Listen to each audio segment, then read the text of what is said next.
Why was the public not informed that there was going to be a $13.7 million total project build-out on this project? I have not seen any discussion that has talked about the impact on our tax base within the next 10 to 20 years while we quote-unquote sit on this property. What's going to happen to our tax base if it takes that long? What's going to happen to our tax base if we don't move that property? Because this council has not been about economic development, folks. Nothing's getting done, no initiatives. The things that have occurred lately have been because the council that sat prior to this council got things moving. I think one of the fundamental questions is where in this agreement for this property were the normal contingencies that you would typically see by an elected body spending taxpayer money?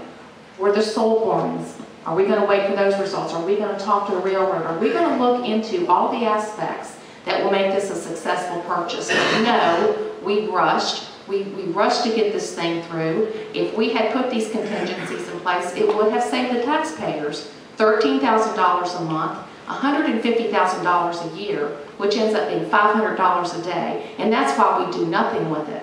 I have a problem with that, and this is not being physically conservative and is not being businesslike and prudent in hard economic times. Let Mr. Lucente.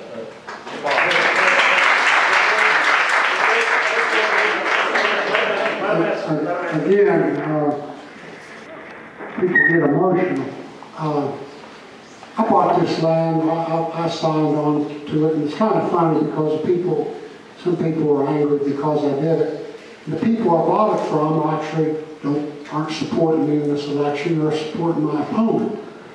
And when we bought this land, I always try to look at worst case scenarios when I'm spending people's money, the taxpayers' money. So I signed on to this land. First of all, I worked to get it down, the price down. And we did get it down from what was wanted. Also worked to make sure that it was done properly and done it to the community. That's why I asked to table it for 2 weeks, so it wouldn't have been rushed through like the Wayne Theater $300,000 for the roof that isn't there. So I thought this worst case scenario is, you know, we caught a lot of heat because we didn't have an economic development director for a year. We caught it every day. So we get an economic development director and he wants something to sell. No use having an economic developer if we don't have anything to sell. So staff and the economic developer come and try to sell this deal. It was a hard sell for me, but I bought on this for this reason. Worst case scenario, the land doesn't sell. I know this for a fact. The United States spends $5 billion a day. That's $5,000 million a day that it does not have. It does it every day of the week. I know for a fact that inflation is skyrocketing. Hot dogs are going up every day. Everything that you do is going up every day. And I can assure you in 15 years, that land is going to be worth a whole lot more than what we paid for it.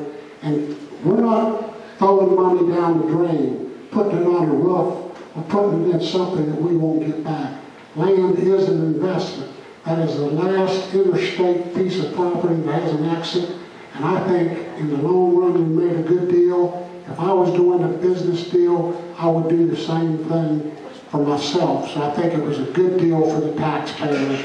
And now, good case, if our economic development director, who is out there supposedly working hard, makes a sale and we land a company, then we've hit a home run. So it was a good deal. We're not losing money. It's making money. As Ms. Ferguson said, it's an investment. And land is an investment.